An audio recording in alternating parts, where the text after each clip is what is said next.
Se você está na casa dos 50 e viu R$ 1.000 sobrando no fim do mês, cuidado. Esse dinheiro está tentando te mostrar alguma coisa. Muita gente só entende o recado depois que ele desaparece na oficina, na farmácia, na fatura do cartão ou naquele parcelamento que parecia inofensivo. R$ 1.000 nessa fase da vida não é só um valor, é um exame silencioso. Ele revela se você tem uma estrutura nascendo ou se está apenas vivendo uma pausa entre dois vazamentos. Até o final, eu vou te mostrar como descobrir se esses R$ 1.000 são vazamento disfarçado, reserva nascendo ou o primeiro degrau da sua renda de verdade. E fica comigo até o fim, porque a última parte muda tudo. Ela mostra por que um dinheiro pequeno pode ser o primeiro sinal de comando que você teve em muitos anos. Eu comecei engraxando sapato com 9 anos no centro de São Paulo. Olhava para os homens passando apressados, para quem contava moeda, para quem esbanjava nota, para quem parecia rico e vivia aflito. Meu pai morreu cedo, não tinha herança, padrinho, nem porta aberta. O que eu tinha era observação. E foi observando o dinheiro pequeno que aprendi uma coisa grande. O valor que sobra no fim do mês fala menos sobre o seu salário e mais sobre o seu comportamento. Muita gente acha que dinheiro grande muda a vida. Às vezes muda, mas muitas vezes ele só aumenta o tamanho da confusão. A pessoa ganha mais, troca de carro, melhora a casa, entra em financiamento, aumenta limite, come fora mais vezes, ajuda um filho aqui, cobre um parente ali, parcela uma viagem para respirar um pouco, e quando percebe, aquele aumento que parecia libertação virou outra coleira. É por isso que R$ 1.000 aos 50 não devem ser desprezados. Mas também não devem ser comemorados cedo demais. Existe uma alegria perigosa quando sobra dinheiro depois de muito tempo apertado. Você olha o saldo e pensa, agora vai, agora eu mereço, agora eu posso respirar. E você merece respirar sim. Você trabalhou, criou filho, pagou conta, segurou a casa em pé, fez malabarismo quando o salário não acompanhou o mercado, viu remédio subir, plano de saúde pesar, gasolina apertar e imposto chegar sem pedir licença. Você não chegou até aqui por acaso. Mas a pergunta adulta não é se você merece. A pergunta adulta é se esse dinheiro obedece a você. Porque dinheiro que aparece uma vez e some no mês seguinte não é renda. É intervalo. Dinheiro que sobra quando não teve imprevisto não é liberdade. É trégua. Dinheiro bonito no aplicativo do banco, mas que não resiste a uma fatura maior, ainda não é patrimônio, é fumaça.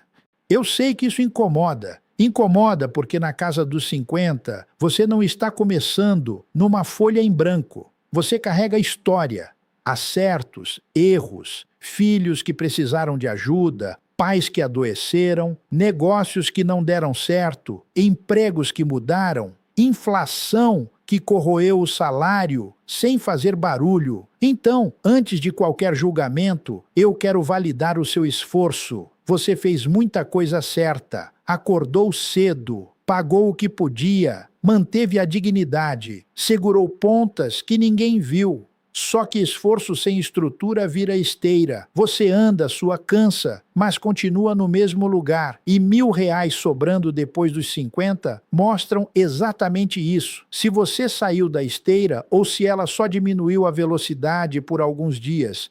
Antes de seguir para os 4 testes, preciso falar de algo que trava quase todo mundo que me escreve dizendo que quer começar a investir com R$ 1.000.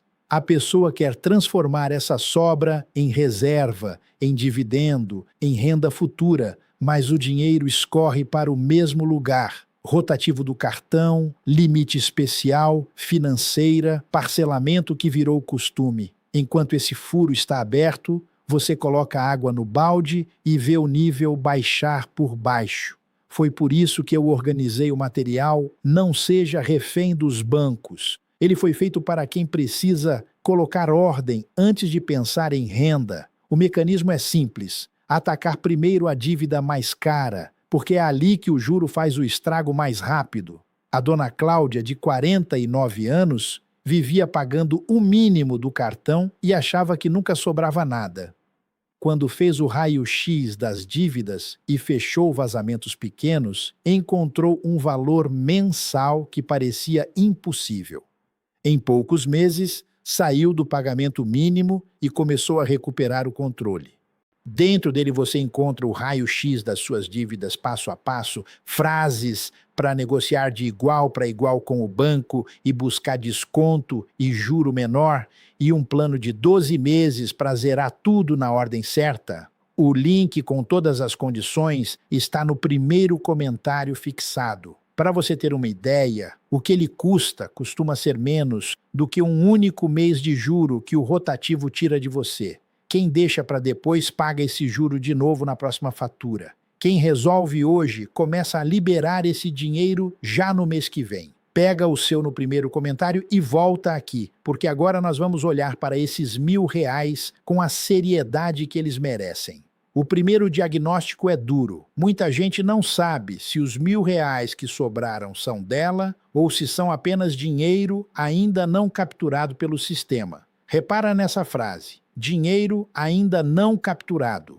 Porque o sistema financeiro moderno é muito educado. Ele não entra na sua casa arrombando porta. Ele sorri, oferece limite, aumenta o cartão, manda mensagem dizendo que você tem crédito pré-aprovado, divide em 12 vezes, empurra a parcela para caber no mês, mesmo que o custo total não caiba na sua vida. Chama dívida de facilidade, chama atraso de renegociação, chama armadilha de oportunidade. O banco não precisa tomar seu dinheiro à força. Ele espera você entregar aos poucos. Um pouco no rotativo, um pouco nos juros do parcelamento, um pouco na tarifa que ninguém revisa, um pouco na assinatura esquecida, um pouco na compra feita para compensar uma frustração antiga, um pouco naquele eu mereço que nasceu de uma dor real, mas virou vazamento. O problema não é que R$ 1.000 seja um pouco para investir. O problema é colocar esses R$ 1.000 no investimento que rende devagar, enquanto uma dívida cara cresce como mato em terreno abandonado. O rotativo do cartão está historicamente entre as linhas de crédito mais caras do Brasil, muitas vezes acima de centenas por cento ao ano nos dados do Banco Central. Isso significa que uma dívida pequena pode correr mais rápido do que o seu investimento. Enquanto você comemora alguns reais de rendimento, o banco come dezenas, às vezes centenas, do outro lado. Isso não é educação financeira. É uma gangorra quebrada. Você investe de um lado e afunda do outro. Talvez você se veja como uma pessoa prudente. E talvez seja mesmo. Talvez não compre luxo, não faça loucuras, tenha vergonha de dever e faça questão de pagar tudo certinho. Só que prudência não é apenas pagar em dia. Prudência é saber para onde o dinheiro vai antes que ele vá embora. Tem gente que paga tudo em dia e continua empobrecendo. Por quê? Pagar em dia não significa construir patrimônio. Às vezes, significa apenas alimentar uma máquina pontualmente. A fatura chega, você paga. A prestação chega, você paga. O empréstimo desconta, você nem vê. A mensalidade cai no débito automático. Você se acostuma. E no fim do mês, quando sobra R$ 1.000, você sente alívio. Só que esse alívio pode ser apenas o silêncio antes da próxima cobrança. Foi isso que aconteceu com a dona Márcia, de 54 anos. Ela trabalhou a vida inteira no comércio, criou 2 filhos, ajudou a mãe por muitos anos e se orgulhava de nunca fugir das contas. Durante 3 meses, sobrou perto de R$ 1.000. Ela pensou, agora eu posso me permitir um pouco. Comprou coisas para casa, parcelou um presente para a neta, trocou o celular que já estava falhando. Nada extravagante. Nada que alguém chamaria de irresponsabilidade. Aí o carro deu problema, a fatura veio maior, um remédio entrou na rotina. E aqueles R$ 1.000 que pareciam sinal de virada sumiram. No 4º mês, ela estava no limite especial. No 5º, voltou a parcelar a fatura. No 6º, disse uma frase que eu escuto muito. Eu achei que tinha melhorado, mas parece que foi só uma fase. Não foi só uma fase, foi um exame. O dinheiro apareceu para mostrar que havia possibilidade. Depois desapareceu para mostrar que ainda faltava estrutura. E se você entendeu isso, já está à frente de muita gente. Porque a maioria confunde alívio com renda, confunde saldo com liberdade, confunde mês bom com vida organizada. Mas você não vai cometer esse erro se passar pelos 4 testes. O primeiro é o teste do vazamento. Antes de investir, antes de comprar ação, antes de perguntar qual fundo imobiliário paga mais, antes de procurar a melhor aplicação do momento, você precisa responder uma coisa simples. Esses R$ 1.000 sobram por 3 meses seguidos, sem virar atraso, cartão ou cheque especial. 3 meses. Não é um mês bonito. Não é o mês em que não teve IPTU. Dentista, aniversário, revisão do carro ou remédio fora do previsto. São 3 meses olhando de frente, porque 1 mês pode enganar. 2 meses podem ser sorte. 3 meses começam a mostrar padrão. Se em março sobrou R$ 1.000, em abril você parcelou o remédio e em maio usou o limite, não existe renda, existe buraco alternando de lugar. O buraco sai da fatura e vai para a farmácia. Sai da farmácia e vai para a oficina. Sai da oficina e volta para o cartão. Parece que você está resolvendo, mas só está empurrando o vazamento para outro canto da casa. É como uma torneira pingando de madrugada. No começo você acha que é pouco. 1 gota, 2 gotas, dá até para dormir. Mas de manhã o balde está cheio. Com juros é pior. A gota chama outra gota. Quando você percebe, o dinheiro que poderia virar reserva virou pagamento de atraso. O teste do vazamento exige humildade. Ele pede que você olhe o extrato sem maquiagem. Quanto entrou? Quanto saiu? O que foi necessidade? O que foi impulso? O que foi ajuda a alguém que virou obrigação fixa? O que foi parcela antiga, que você já nem lembra porque assumiu? O que foi tarifa? O que foi juros? O que foi compra pequena, repetida tantas vezes, que virou compra grande? Muita gente tem medo desse raio-x porque acha que vai descobrir que fracassou. Não é isso. Você vai descobrir onde o dinheiro está sangrando. E quando descobre o ponto exato do corte, para de colocar curativo no braço errado. Conheci um senhor que dizia: Barsi, eu não consigo guardar nada, tudo subiu, e tudo tinha subido mesmo. Supermercado, remédio, luz, combustível, mas quando fomos olhar, havia 4 assinaturas que ele não usava, 2 seguros embutidos que ele não lembrava de ter contratado, uma tarifa bancária alta e pequenas compras no cartão que pareciam café, padaria, farmácia e aplicativo, mas somavam uma parcela de financiamento. Ele não era relaxado, ele estava desorganizado. Existe uma diferença enorme entre falta de dinheiro e falta de comando. Falta de dinheiro pede aumento de renda, falta de comando pede governo interno. E, muitas vezes, quando o comando volta, aparece dinheiro onde parecia não existir. Mas o teste do vazamento tem um lado emocional. Depois dos 50, você não tem apenas contas, você tem cansaço acumulado. E o consumo de compensação nasce aí. Você passou anos se privando. Um dia sobra um pouco e pensa: eu também tenho direito. Tem sim, mas direito sem direção pode virar armadilha. O sistema sabe disso. Ele oferece prazer rápido para quem está cansado de esperar. A compra chega na hora, a fatura chega depois. E a vida financeira de muita gente foi construída nesse intervalo, entre o prazer imediato e a cobrança adiada. Por isso, o primeiro teste é tão importante. Ele protege você de investir com uma mão e devolver para o banco com a outra. Ele impede que você chame de renda aquilo que ainda é vulnerabilidade. Agora, se esses R$ 1.000 sobrevivem a 3 meses, se não viram atraso, se não dependem de empurrar fatura, se não nascem de deixar outra conta descoberta, então você começa a enxergar o segundo teste, o teste da coroa. Eu escolho essa palavra com cuidado. Coroa não é luxo, não é arrogância. Coroa é comando. Na casa dos 50, você não precisa provar para todo mundo que venceu. Você precisa comandar o seu fluxo. O dinheiro precisa ter função, não vaidade. Aos 20 ou 30, a pessoa ainda está muito presa ao olhar dos outros. Quer mostrar que melhorou, quer trocar de carro para a rua perceber, quer roupa melhor, restaurante melhor, celular melhor, foto melhor. Isso é humano. Ninguém está acima da vaidade. Mas depois dos 50, continuar usando dinheiro para pedir aprovação fica caro demais. Você já pagou muita mensalidade para a opinião dos outros. E essa mensalidade não aparece no extrato com esse nome. Ela aparece como troca de carro antes da hora. Reforma feita para impressionar visita. Presente acima do possível para não parecer menor diante da família.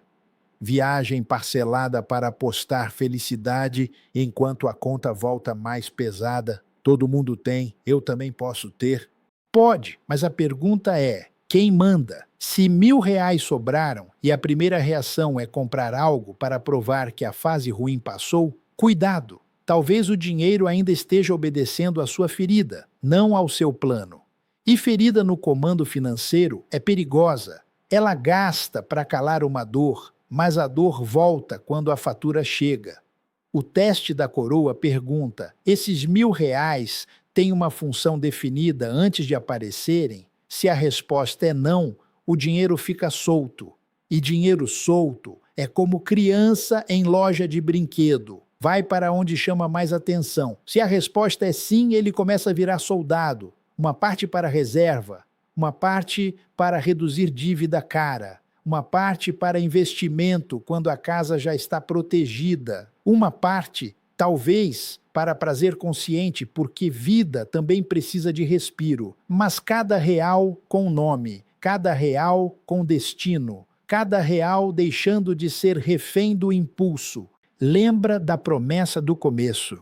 Até o final, você vai saber se esses R$ 1.000 são vazamento, reserva ou primeiro degrau. O teste da coroa é a ponte entre descobrir o vazamento e começar a mandar no dinheiro. E aqui existe uma surpresa que poucos aceitam. Às vezes, o uso mais inteligente dos primeiros R$ 1.000 não é investir.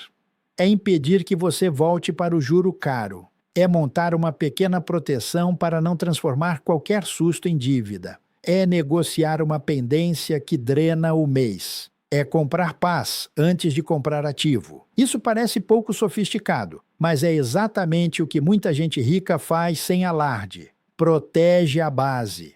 Quem tem patrimônio sabe que a primeira função do dinheiro é não te deixar desesperado. Depois ele te faz crescer. Primeiro ele te dá chão, depois ele te dá escada. Sem chão, escada vira queda. Na prática, o teste da coroa pode começar com uma divisão simples. Se você ainda tem dívida cara, esses R$ 1.000 precisam atacar o vazamento com prioridade. Se não tem dívida cara, mas não tem reserva, eles precisam começar uma reserva de emergência. Se já tem uma pequena reserva, aí sim, parte deles pode ir para ativos de qualidade, com paciência. O erro é pular direto para o terceiro andar porque viu alguém falando de dividendos na internet, enquanto o térreo está pegando fogo. Eu sou defensor dos dividendos há décadas. Gosto de empresas que geram lucro, distribuem parte desse lucro e permitem que o acionista participe do resultado. Mas dividendo não salva a desorganização. Dividendo é semente, juro caro é incêndio. Você não planta semente no meio do incêndio esperando colher sombra. Apaga o fogo, prepara a terra, depois planta. E essa preparação muda a forma como você se enxerga. Você deixa de ser alguém que espera sobrar para ser alguém que decide antes. Essa é a coroa mental. Não é sobre ostentar, é sobre governar. O terceiro teste é o teste do primeiro degrau. Depois que os vazamentos estão mapeados, depois que o dinheiro ganhou função, depois que você parou de tratar sobra como licença para se perder, os R$ 1.000 começam a mostrar outro sinal. Eles podem virar repetição, e repetição é mais importante do que empolgação. Muita gente me pergunta, Barsi, com R$ 1.000 eu compro o quê? A pergunta é compreensível, mas antes dela vem outra. Você consegue repetir? Porque um aporte isolado é bom, mas um hábito repetido muda o destino. O primeiro degrau não é escolher a ação perfeita, é criar o comportamento de separar, investir e reinvestir sem drama. O mercado financeiro adora vender a ideia do grande acerto, a ação que multiplicou, o fundo que disparou, o momento certo, a tacada genial. Isso chama a atenção.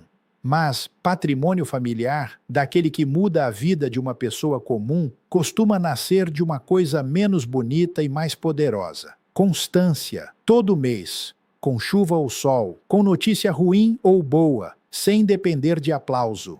É a marmita da construção patrimonial. Você leva todo dia. Parece simples, sem brilho, mas um dia olha para trás e vê o prédio. Com R$ 1.000, talvez você não consiga montar uma carteira perfeita de primeira. E tudo bem, a ideia não é parecer investidor sofisticado no primeiro mês. A ideia é começar a trocar de lado na mesa. Até ontem, o dinheiro saía de você para remunerar o banco, a financeira, o parcelamento, o rotativo. Agora, ainda que pouco, uma parte começa a ir para ativos que podem remunerar você. Essa virada psicológica é enorme.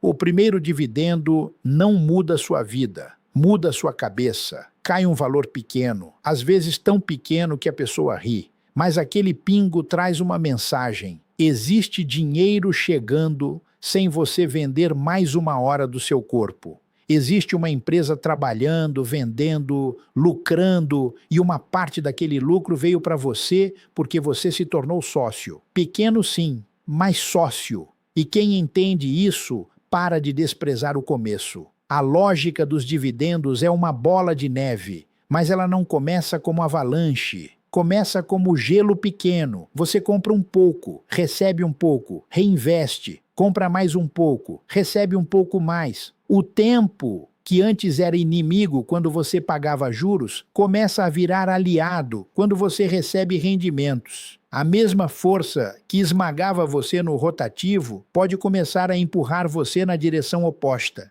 Mas aqui entra uma armadilha. Muita gente de 50 anos olha para o tempo que passou e pensa, agora é tarde, então preciso correr.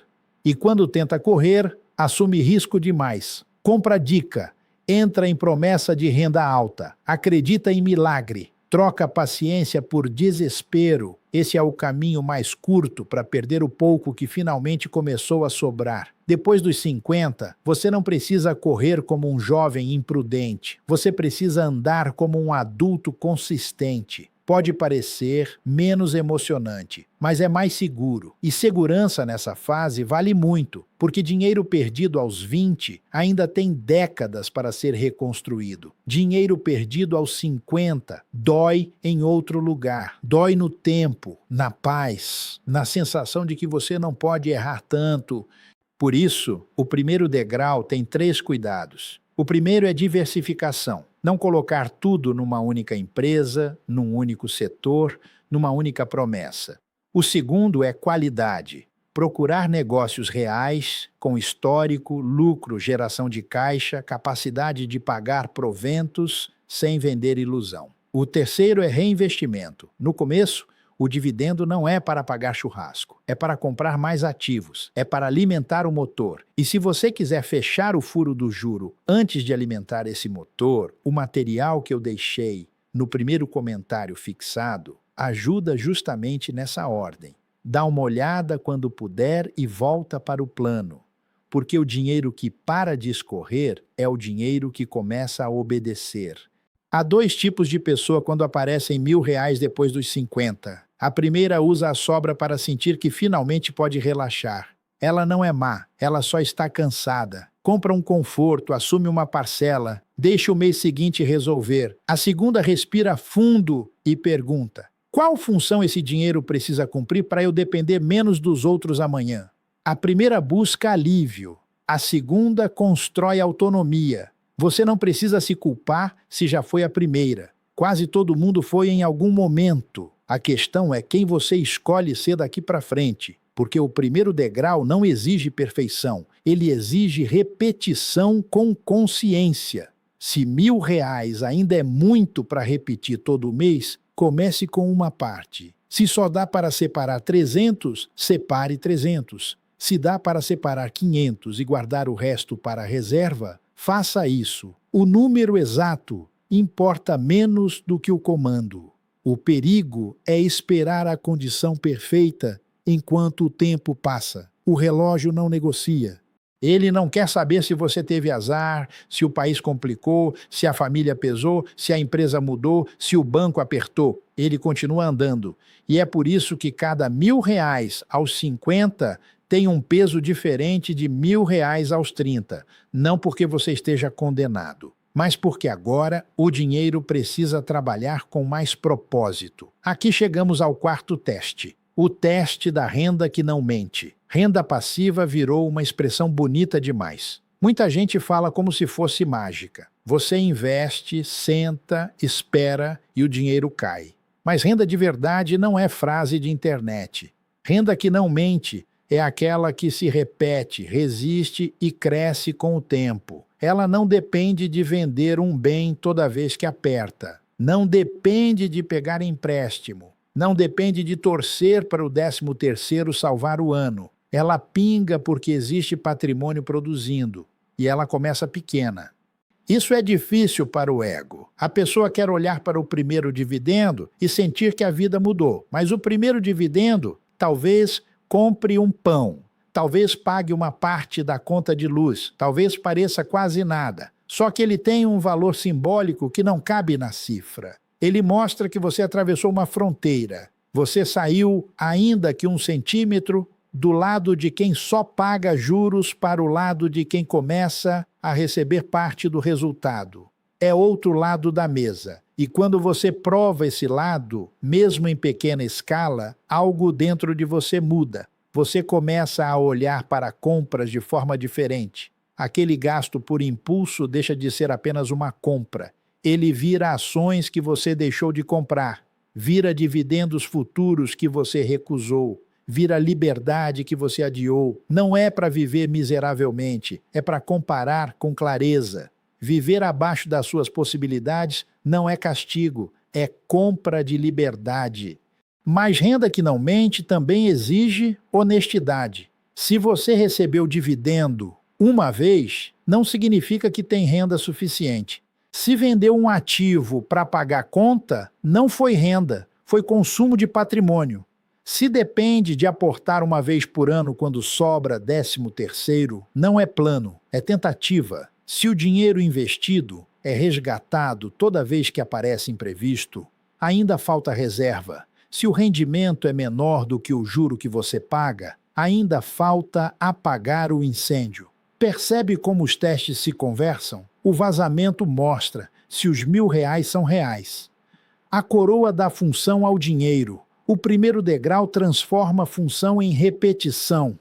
A renda que não mente mostra se a repetição começou a criar independência, ainda que pequena. É isso que eu prometi no começo. Você não está apenas olhando para R$ 1.000. Está olhando para um sinal.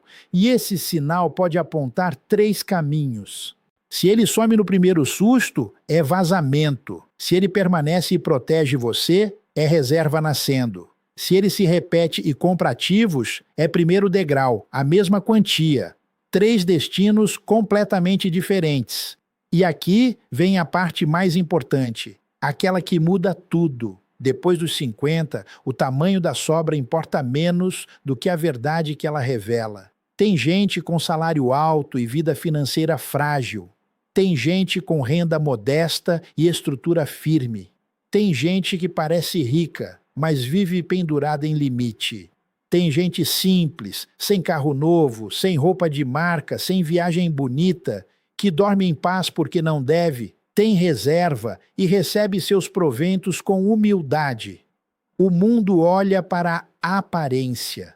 O patrimônio olha para a estrutura.